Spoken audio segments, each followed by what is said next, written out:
access to and retention in HIV care, through which AIDS United funds 18 different organizations around the country that are doing innovative and effective work on engagement and retention in HIV care with people who have significant barriers to care. And we want to acknowledge the support of the Corporation for National and Community Services Social Innovation Fund and the MAC AIDS Fund for making this work possible. One of the common themes amongst many of our partner organizations is the implementation of peer navigation programs and the important role they play in supporting people living with HIV and attending medical appointments, finding housing, understanding and adhering to medications, and many other important steps towards improving their health outcomes and ultimately to viral suppression. The best practices document came out of an in-depth look at how peer navigation programs are being implemented across 10 different organizations and what common approaches they were using that were effective. In addition to the 9 best practices included in the document, there are 10 program profiles that show how organizations are implementing these best practices in their programs. We know that peers have played a critical role since the very beginning of the HIV epidemic, and now with the growth of training and certification programs for community health workers and the pursuit of opportunities such as billing health insurance for such services, it's an exciting time of growth for peer navigation programs.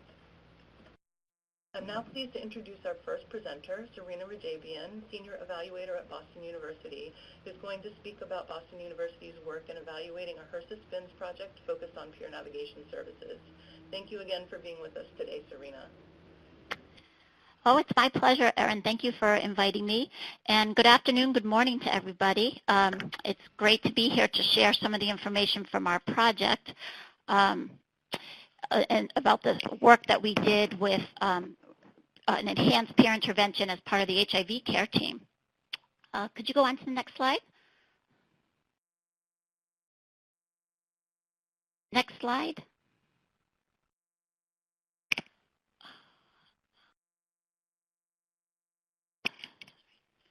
Hello.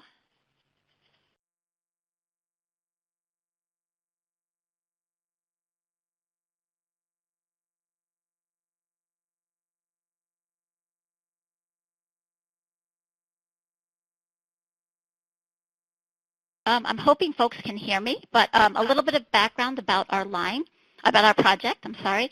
As Erin mentioned, our project was the peer re-engagement project.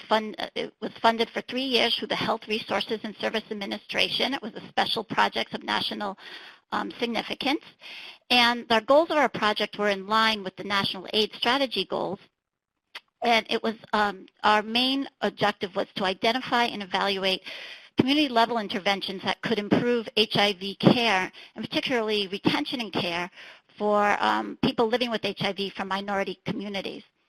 And when we designed this project, we were really looking at peer programs because we had been working with them for a number of years. And when we looked at the literature and the evidence, there wasn't a lot of information out there about effectiveness of peer programs, especially around the retention and care or related to clinical outcomes. There was some evidence around improved adherence in the short term, but we wanted to learn more about how peers can be part of the care team, particularly around retention, and also the roles that they could play. Next slide, please. So in this project, we worked with 3 clinic sites. They were Ryan White funded. I don't know how many of you out there are Ryan White funded sites, but and 3 of these, they were located in major urban areas in Brooklyn, New York, as part of a hospital outpatient clinic, Miami, Florida, which is a federally qualified federally qualified health center that we worked with, and then also in Rio Piedras, Puerto Rico, just outside of San Juan. And our priority population for the project itself were people who living with HIV who had been out of care for a minimum of 4 months or longer, and or were newly diagnosed. That was the priority population we wanted to focus on in accordance with the National AIDS goals. And what we did through the clinics, they identified, to find our priority population, they identified, they went through their clinic rosters, and they identified who had been out of care for at least 4 or more months. And then they worked with the clinic manager, or if they had an outreach team, they would try and contact those patients and bring them back into care. And in some cases, they may have even used a peer to do this, to contact somebody and bring them back in. And then once the patient clients came back in, they were randomly assigned to either working with a peer, an enhanced peer intervention as part of the care team, or they were assigned to standard of care HIV services, meaning they were reassigned to work with their case manager and just the other medical care services they got as well. Next slide, please. So I just want to talk a little bit about the role of the peers, what our peer did in this project, and their tasks. So ideally, the peers were not there to replace existing care team members or case management services. We didn't want to duplicate it. So we were really looking at what's that, how can they enhance the services to make sure people would stay engaged in care, or in the case of being newly diagnosed, link them to the necessary medical care and social supports they needed within a timely fashion. So, for example, here on this slide, you'll see some of the tasks that they played. One was linking, as I said, linking patients into medical care and social support within 30 days or 90 days as soon as a person was ready, or help support them in getting linked to medical care. They also played an important role in outreaching in terms of for patients who were coming back into care, if they were missing appointments, and making sure they could attend appointments, both medical services as well as social support. They also worked closely with clinic staff and case managers on achieving the service plan or goals that clients wanted to work on. They also helped with and accompanied patients to different services such as housing, maybe obtaining food, so they were health system navigators. And then within the clinic and part of the care team as well, they provide a specific role on coaching and mentoring clients, particularly around how to bring up issues with your healthcare providers, if they were having problems with their medication, and also just supporting the patients with adhering to care and treatment. Next slide. So what we asked in terms of the enhanced intervention piece, what we asked peers to do, that we had this protocol that they would do at least 8 in-person sessions, and I'll talk about those sessions in a minute, but these sessions were conducted at least every 2 weeks. They would go anywhere from a half hour to 60 minutes, depending on the person's level of knowledge or self-efficacy around the particular topic. And then once the sessions were completed, they did weekly or monthly check-ins depending on the need of the patient by phone or in person, or they accompanied them to an appointment. So they followed people for about a year. Next slide. And these are the sessions, the 8 structured sessions that we asked peers to do with clients. The intro session was, just introducing themselves about what role they played as a peer, as part of the care team, and how they would work with other members, such as case managers or with the healthcare provider. They also did a mini assessment to see where the person was in terms of their HIV care and their social support. What did they need to do, and how the peer could help them with that, and how they could help them find services as well, or connect back with a case manager. They performed, they talked about HIV transmission in the life cycle. They coach patients around effective communication strategies and asking questions and how to self-advocate for oneself. They had a session on lab values and understanding your lab values, not only related to HIV, but others as well. We had some patients in terms of that might also have diabetes, and how to follow up and how to ask information about that with your doctor. There was a session about HIV medications and how that works to fight the virus within your body and maintain health and be healthy. There was one on drug resistance and adherence. a session on disclosure and stigma, and where the patient was, who they've disclosed to, who they would like to disclose to, and how the peer could help support around disclosure, and how to manage issues related to stigma.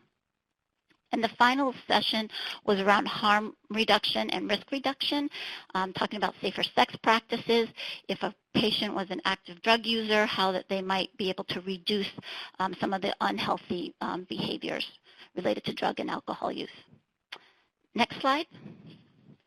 I just also want to comment that we also had, prior to starting, the peers starting to work with their clients, we had them go through a training session that was about a week, and the topics that they covered had to do with their role as part of the care team.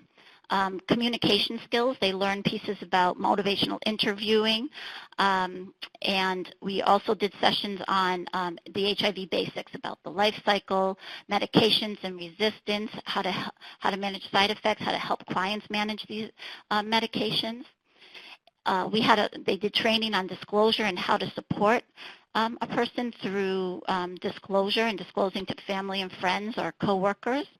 And then they were also trained in harm reduction.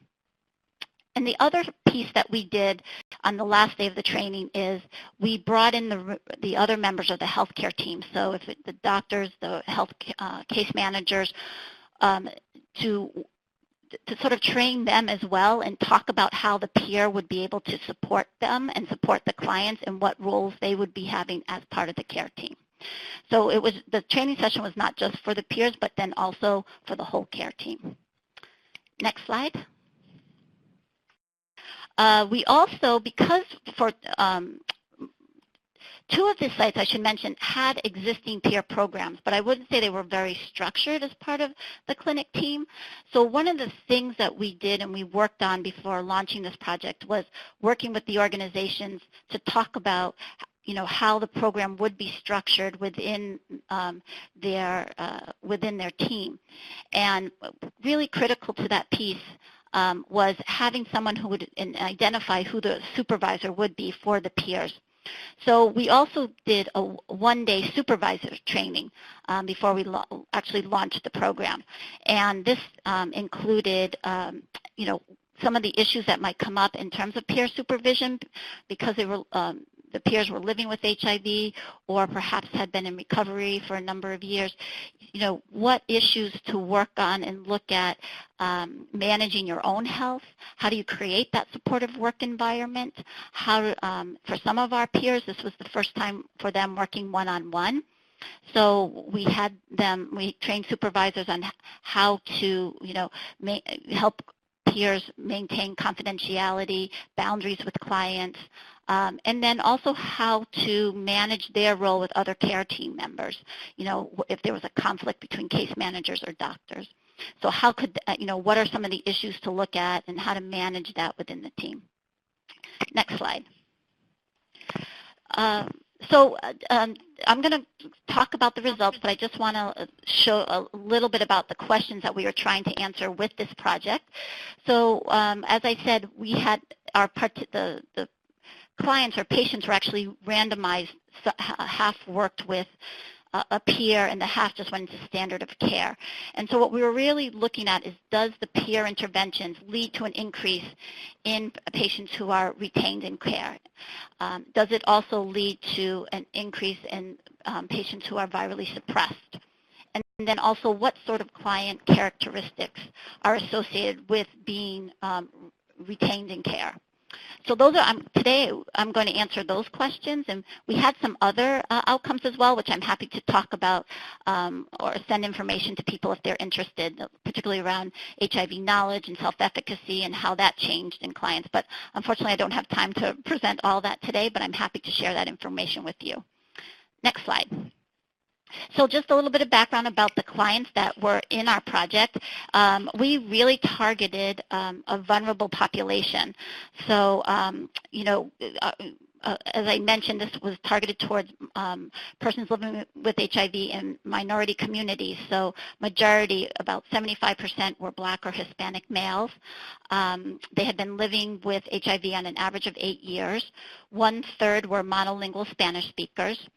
And we also had about 40% who had a history of incarceration. 2/3 were homeless or unstably housed. That's currently. More than half had been out of care for 4 or more months. 1/4 newly diagnosed. More than half either had a mental health or substance use disorder. And some of the barriers to care that people reported to us were why they didn't seek care had to do with feeling depressed, or they felt they didn't have money to go to see the doctor. Some said they were not feeling very well. They didn't feel sick at all, so why should they go to the doctor? And then others reported transportation problems. Next slide. This slide talks about some of the services that the peers in the peer group that the clients actually received. We asked our peers to document the type of work that they did with clients so we could also understand which activities make the most impact on retention and care. That was something we also wanted to look at. And so I won't read all of these, but you can see from this slide that in terms of the documentation of the type of service they provided to clients, the main one is providing emotional support or counseling. Again, education and HIV, around the HIV life cycle. Mentoring and coaching on provider interactions was where peers spent a lot of time with clients. Discussing whether they were ready for treatment or any problems they were having with treatment. And then they also spent much time helping make appointments, particularly not just with medical, but other social support, or if they needed access to a housing service or substance use treatment or mental health or getting food. The peers helped to do a lot of that work. And I should mention that one of the roles that peers played in doing this is that the case managers at these clinics, they often had caseloads of 100 to 200 clients, so that they wouldn't always have time to follow up. And one of the roles of the peers was really supporting the case manager in helping to support and make sure that the client, when referred, would actually attend an appointment and get that appointment they needed. Next slide. So just a few minutes, I'm going to go through the findings. Next slide, please. Next slide. So in terms of retention and care, we looked at it in 2 ways. The first was related to, which is a HRSA standard, looking at how many primary care visits, that's what the prescribing provider, did the person have after working with the peer within a year period. So within 6 months, but within the year time frame. And so this first slide shows you that at 6 months, 72% of those in the peer intervention had met that standard in terms of having 2 primary care visits. There was no difference in terms of the standard of care group as well. And that at 12 months, a year after, they were still retained in care at 62% were still having 2 primary care visits, and 60% of the standard of care group.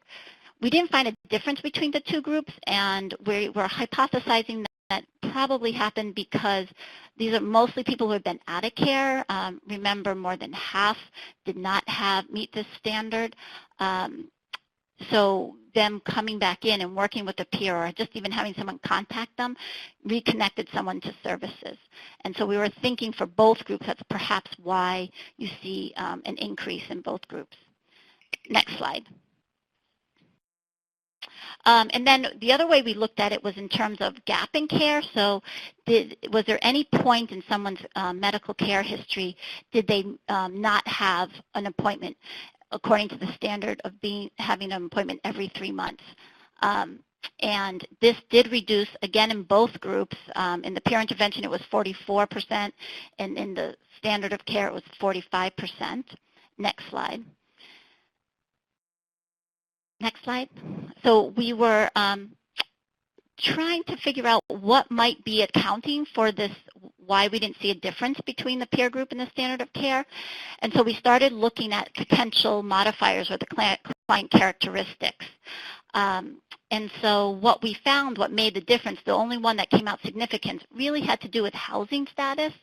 So clients who were more stably housed actually did much better in the peer intervention group, and their gap that significantly reduced down to only 34% compared to 51% in the standard of care group. And what we were thinking on this is we didn't train our peers specifically to deal with housing issues, and for people who are unstably housed, they might have been more difficult to reach because they were homeless and we couldn't find them, or they just, didn't want to engage in services. And if they did engage, they might have just gone back to their regular care team member. Next slide.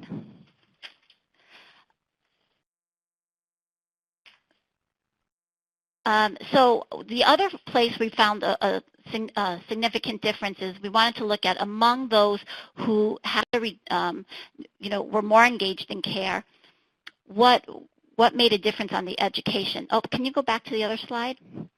And what we found is those clients who actually completed all 7 or more education sessions actually were more retained in care. And so you can see by this slide that those who completed 7 or more, they only a quarter of them actually had a gap in care. So what we see is that having a structured meeting with the peers actually made a difference on retention and care. Next slide.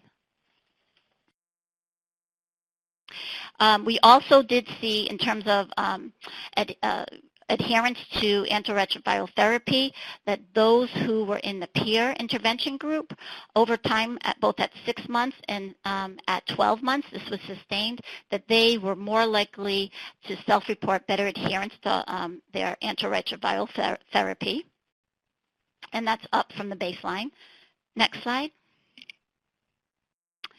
And then in terms, our final outcome in terms of viral suppression, over time, each group, we saw a higher proportion increase in those clients who were virally suppressed.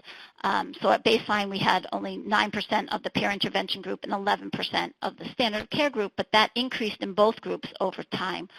And again, I think this has to do with the fact that people mostly had been out of care, and that when they were reconnected, they, in both groups, that effect of someone coming back in got them reconnected. But in the peer group, again, you see that there's no significant difference on viral suppression, but we did see increases.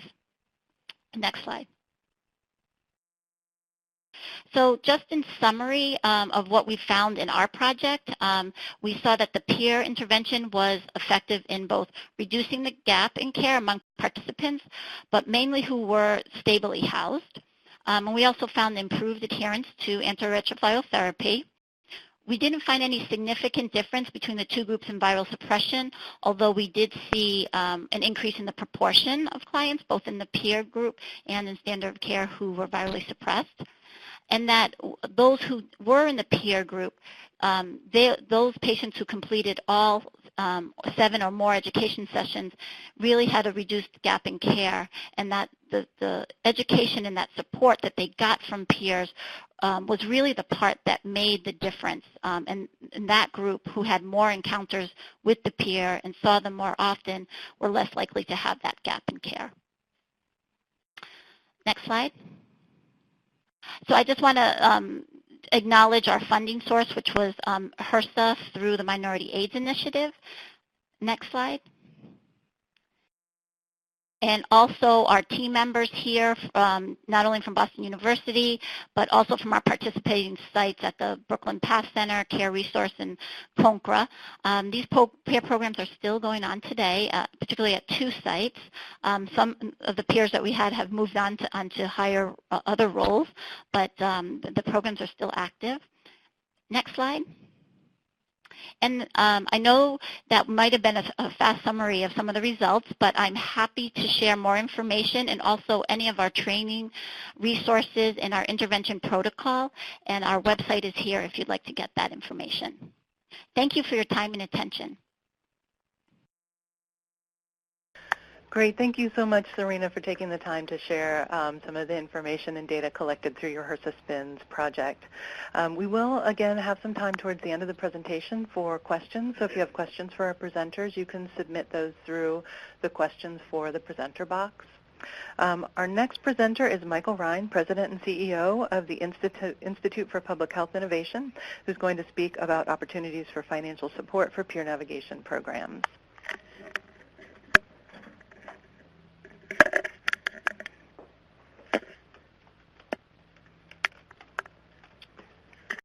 I'm Michael Ryan, the President and CEO of the Institute for Public Health Innovation, IPHI.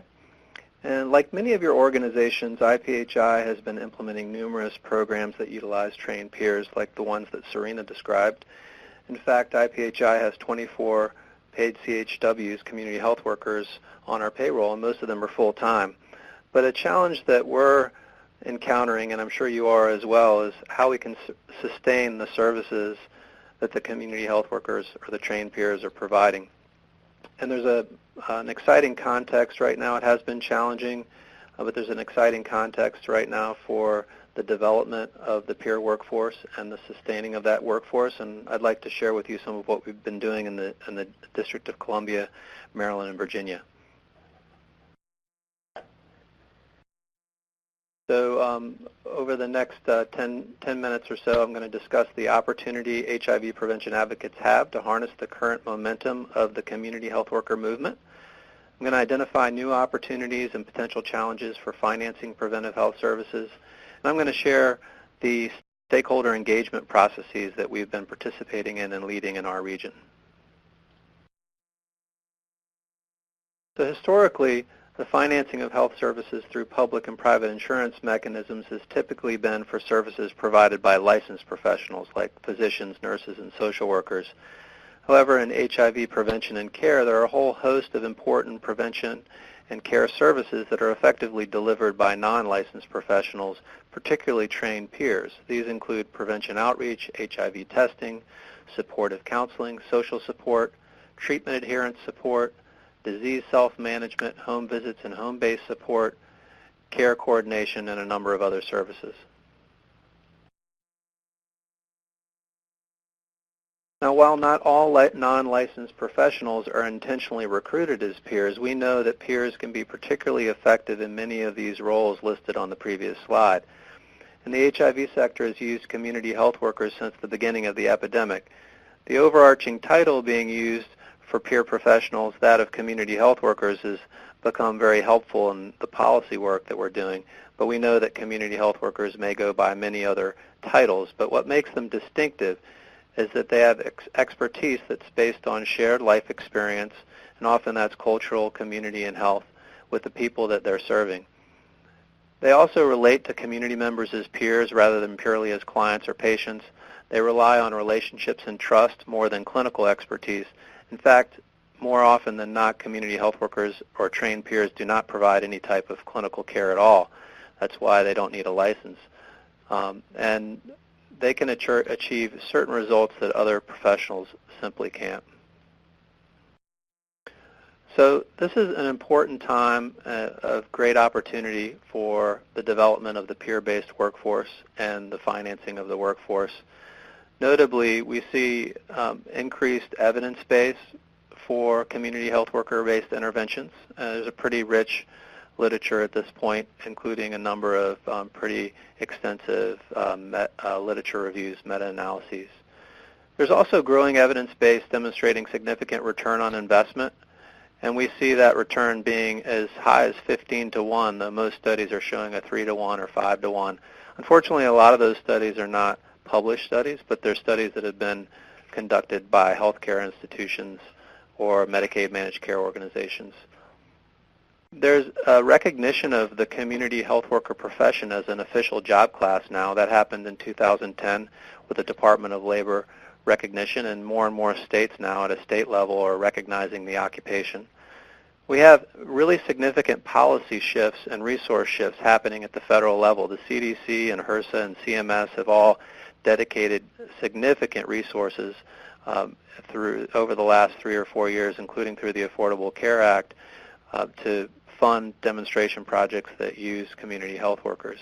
We've also seen a very important shift at CMS and allowing states to now finance services provided by non-licensed professionals, and we're going to talk about that in a moment. Many states have community health worker workforce development efforts underway. We see hospitals interested in community health workers as a way to reduce readmissions and to avoid those penalties that they're now seeing. We see trends towards patient-centered medical homes, which a patient-centered approach can often be achieved in part through the use of peers. We also see a trend towards value-based financing, where when we're looking towards measuring the benefit of something by the health outcomes and not just by the cost, and by financing services based on outcomes as opposed to just the delivery of units of service, we then have an opportunity to use more effective, creative, community-based strategies like community health workers.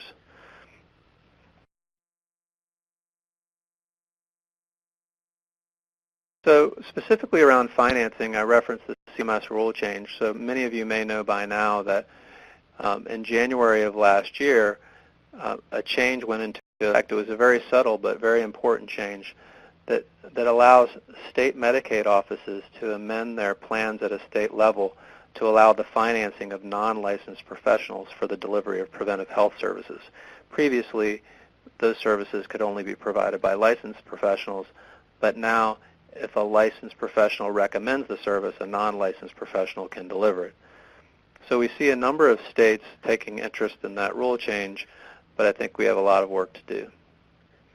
In addition, there's an opportunity to work with Medicaid managed care organizations to take advantage of flexibility that they may already have or that they might gain through such a rule change. And this could also be implemented through changes in the contracts that MCOs have with their Medicaid offices and the contracts they have with service providers. And we're seeing that Medicaid managed care organizations are taking a keen interest in return on investment, and as insurance organizations, they actually have an incentive to deliver less, more effective service. Hence, the community health worker intervention could be of interest. HIV service providers also have an opportunity in this environment to negotiate contracts with healthcare providers or MCOs to be the provider of those types of services and to structure contracts with MCOs and healthcare providers in creative ways, like as fixed price contracts or value-based arrangements. So what I'd like to do, recognizing that there's this environment of opportunity around building the peer workforce and financing the workforce with new types of financing structures, I'd like to share with you what we've been doing to organize in D.C., Virginia, and Maryland to take advantage of these changes and to lead the change that we'd like to see. And in each of these cases, what I'm going to explain to you is that IPHI has a very strong focus on HIV services. Most of our peer-based services are HIV services, and a lot of the peers and allies that we've brought into these discussions have been from the HIV sector. So while a lot of the community health workforce developments and policy changes and financing changes may seem much larger than the HIV sector, I want to encourage you all as HIV advocates to get involved and to potentially even lead that change. Here you see that the structure in D.C., Virginia, and Maryland is quite similar, and you're going to see a similar structure across the country. In each of the jurisdictions, we have a statewide group that's been convened, a collaborative. In the case of D.C., it's called the Prevention and Medicaid Financing Task Force. In Virginia, it's the Community Health Worker Advisory Group and the Community Health Worker Policy Task Force. And in Maryland, it's the Work Group on Workforce Development and Community Health Workers. In the case of Maryland, that was a work group that was created through legislation, and IPHI is an appointed member to that group. In the case of D.C. and Virginia, we co-developed those bodies. In Virginia, the Virginia Department of Health had previously created the advisory group and asked for us to help them in co-chairing and developing the effort. What we were missing, and particularly in Virginia and Maryland, what we were seeing was absent was the voice and participation of community health workers themselves, which it's absolutely essential to have community health workers integrally involved in the creation and the definition and the sustenance of their own profession. So we have created with our partners community health worker associations in all 3 jurisdictions.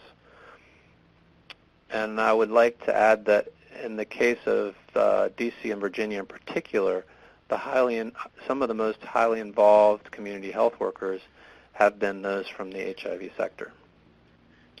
I'll also mention that we have an overarching regional effort that we've been calling the Center for the Community Health Workforce that allows for the sharing of resources and information and the coordination of policies across all these 3 neighboring jurisdictions. So to drill down a little bit further in D.C., just as an example, the task force itself has 2 operating work groups, one on finance and one on workforce development. And then we have the Workforce Development Work Group working very closely with the Community Health Worker Professional Association. In fact, all the major workforce development policies that we've passed have been vetted and completely signed off on or developed in partnership with the Professional Association. And again, most of the community health workers, particularly on the broader Workforce Development Work Group, have been from the HIV sector. Here you see the participation of the DC Task Force. What I want to point out in particular is that we have 4 Medicaid managed care organizations in the District of Columbia, and all 4 of them have been participating on this group. We also have participation from 3 major agencies, actually 4 major agencies of the DC government. We have our local primary care association. We have community health workers themselves, numerous community-based organizations, hospitals, FQHCs. And of those of you who know some of the agencies in D.C., like Us Helping Us and Women's Collective, La Clinica del Pueblo, those are AIDS service organizations. So many of the community-based organizations that have been participating have been from the HIV sector.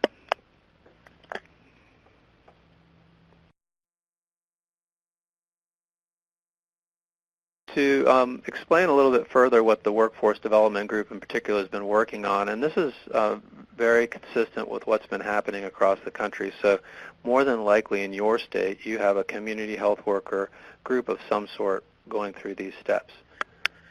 We need to develop a community health worker scope of practice, that is to define exactly what the profession entails. We need to develop core competencies for community health workers, that is, what are the skills and knowledge and abilities they need to fulfill that scope. We need to understand the training requirements required for those competencies.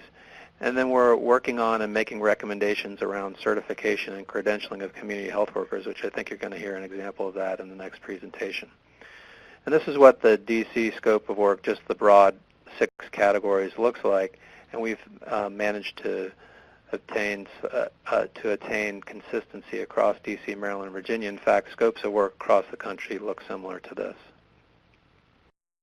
We have a number of priorities around financing, and I just want to reiterate here, rather than spend a lot of time on these different areas of focus, that while originally in the 3 jurisdictions we focused quite a bit on the opportunity for a state plan amendment to finance non-licensed professionals, we found that in some jurisdictions that could take a number of years, and depending on how it's interpreted, it might be viewed as focusing primarily on fee-for-service administered directly by the Medicaid organization, Medicaid department.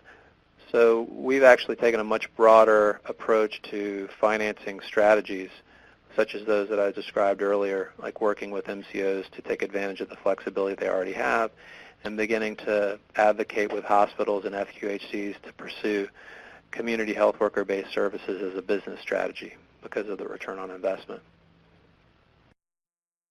There are certainly challenges to this work. It can take a while to build consensus around community health worker professionalization and to achieve that certification if it's deemed to be necessary. And you want to make sure that that progress happens swiftly so you can take advantage of the opportunities. It's been difficult in some cases to get Medicaid agency buy-in and participation, but we're making progress in that area. One issue is that in order to be able to finance some of the services that community health workers provide in the HIV sector, you may need to expand the definition or the group of preventive health services that are already authorized in your state code, and that could be challenging. We haven't seen resistance from licensed professionals in our region, but we've heard that that could be an issue. The other professionals feeling like community health workers are going to threaten their profession or cross over boundaries. So I think I'll end there, and these are pictures of many of our community health workers that have been part of the work that we're doing, and hopefully if you all have questions, I'll have a chance to answer them at the end of the webinar. Thanks. Thank you so much, Michael, for sharing some information about your work with IPHI and workforce development. Our final presenter is Jacqueline Brown, Executive Director of the Empowerment Resource Center in Georgia, who will speak about a state-level certification program that they've implemented there. Thanks for joining us, Jacqueline. You can get Jacqueline's presentation up.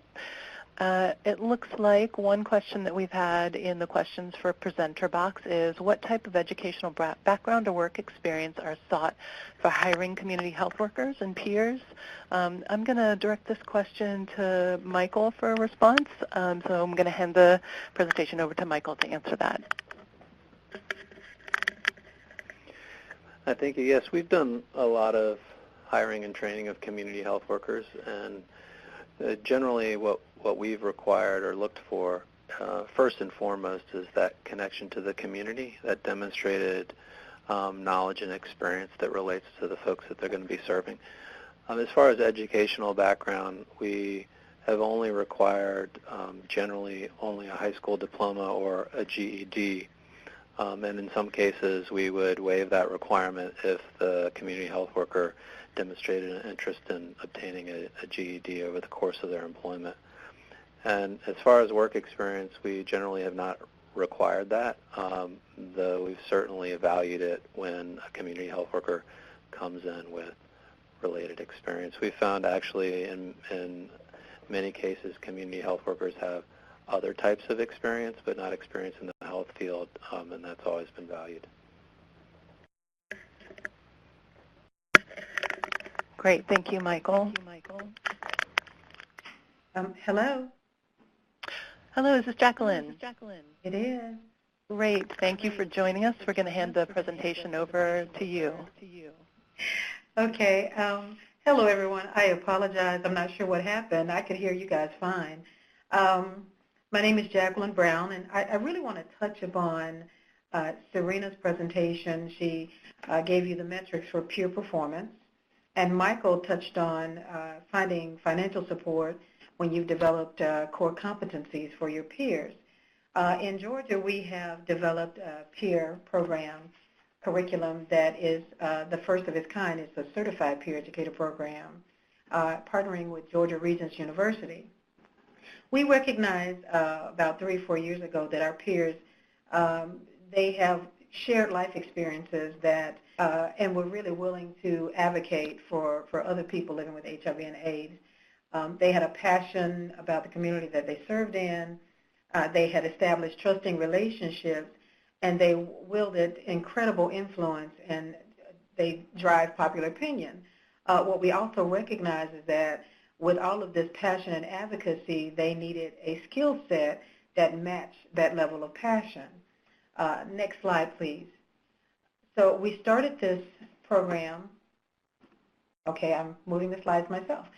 We started this program by meeting with a group of peers and basically letting them get a look and provide some feedback on the curriculum that we'd like to share. And I'm going to condense this since we only have about 7 minutes, and I'll try to take 5 so you guys can have time for questions. So our mission was to develop a program that provided training and capacity building opportunities for people living with HIV and AIDS. Again, a lot of people want to help, but we're not providing them with the skill set to be effective. So we built upon their relationships. Our objective, again, and vision was to increase health literacy and provide those resources necessary to allow them to help others navigate the healthcare system. So again, we established this program basically out of a need. We saw that we're in a state in Georgia where we have opted not to expand Medicaid, that we are not, our community viral load is still pretty high, and that we are also not able to get people to engage in care and achieve that undetectable viral load. It's a challenge for all of us. And so our program, again, was established to address those social and structural determinants of health and stigma. We're going to build capacity in the communities and develop intergenerational social networks. So regardless of gender, sexual preferences, but certainly the ones who have survived and lived with HIV and AIDS could help others who are newly diagnosed. And to, again, while assisting with developing leadership, but to give peers or people living with HIV and AIDS that self-efficacy, where they would recognize that so that they could participate in society as a whole.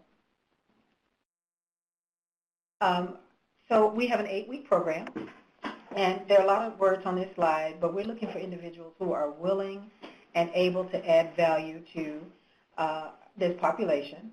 And then they will assist them in navigating those systemic and structural barriers that inhibit individuals from care linkages, engagement, retention, and adherence. And we made it very clear that the P4P program is not an employment opportunity.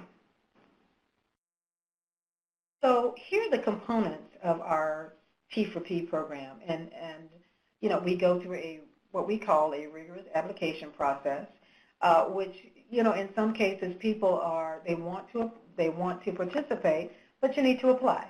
And so it's not that it's difficult to apply, but we want you to have the commitment. You need to be at least stably housed for a year. We look for a recommendation from some organization that you have possibly volunteered with. And so eligibility, we have some specific eligibility guidelines, and we use an independent review panel in the selection process. So the resumes and applications are submitted, and we have an independent review panel that is outside of ERC that reviews the applications, interviews the candidates, and suggests who should be involved in the program. Then they go through a training program. There are 6 sessions. We're going to talk about that a little bit later. So there are the first 5 sessions include an orientation and 4 training sessions with modules, 16 modules total that go on for about 4 additional weeks. Then there's a shadowing and demonstration component. We'll talk about that as well. And then there's the certification process. I don't know if you can see this, but I'll try my best. The orientation portion is very important in that we talk about things like ethics. We review, you know, the balance of power and influence. We ensure that everyone understands confidentiality. We introduce them to technology that they can use when assisting people to navigate the healthcare system, to find additional resources. Also, the training component, which is 4 hours, they come in 4 Saturdays for 4 hours each. We review, there's an overview about the program, the roles and responsibilities of peers, working with multidisciplinary care team. We talk about boundaries. We talk about the myths and preconceptions of HIV and AIDS, the differences between them. We discuss antiretroviral therapy, adherence support, comprehensive HIV and AIDS care, community outreach, education and linkages, effective referrals and collaboration, communication and counseling. We also cover group facilitation, stigma, discrimination, and disclosure, and then our next steps that will lead to the shadowing and demonstration, which is really a supervised practicum. After that, each peer does an on-the-job training where they shadow a seasoned peer for about 30 days. And so they have to shadow the peer with linking to individuals. And in turn, then demonstrate those skills that they've developed with 2 additional individuals. And they have a 30-day period to do it. Once that is done, we have a pre-test and orientation. There's a post-test. We complete the certification process, and the peers receive 2.2 continuing education units towards for their certification. I apologize, I'm going on rambling quickly. Our successes, this is a photo of one of our sessions facilitated by an HIV positive peer educator that we have. So here's the success by the numbers. We have hosted 2 cohorts. The 3rd cohort commenced on June 20th, and we have a CFA, which is our call for applications for cohort number 4. It closed yesterday. We are the only certified peer educator program. And the other thing I'd like to mention is the shadowing and demonstration is done at 5 host agencies. We have partnered with other AIDS service organizations that allow our peers to go in and actually do the linkages and engagement at their facilities with their clients. We also have a community advisory board made up of seven members who give us direction and input on the implementation and the cultural appropriateness. They meet quarterly. And finally, our success can be measured by our outcomes. We have had a total of 55 peer candidates that submitted applications. 26 were accepted. We have a total of 13 who were enrolled in the program. 12 actually completed the program. And 2 peers actually found employment, which, again, was not a metric that we measured, but it speaks to the skills that they developed and their ability to leverage those skills into an employment opportunity. Our impact, 70% of the participants demonstrated an increase in HIV-related knowledge. 25% it is estimated that of the people living with HIV and AIDS there's an increase in attendance in their first medical appointments. We have a history of losing individuals in Georgia, so we've seen a 25% increase. And 100% of our host agencies express satisfaction with our program and the level of knowledge of our participants. So again, I'll close with my contact information. And if you have any questions, we'll be on the line. All right, thank you so much, Jacqueline, and thank you for bearing with us with the technical issues and getting your audio online. I want to be sensitive to the time, so we're a little bit over the end time. But what we will do is we've taken note of the questions that were submitted for our presenters. If you have further questions, you can submit them to hbryant@aidsunited.org, and we'll make sure that the answers are posted after the webinar. There's also an evaluation. We'd love to have your input on today's webinar, and I wanted to say again a big thank you to our presenters today.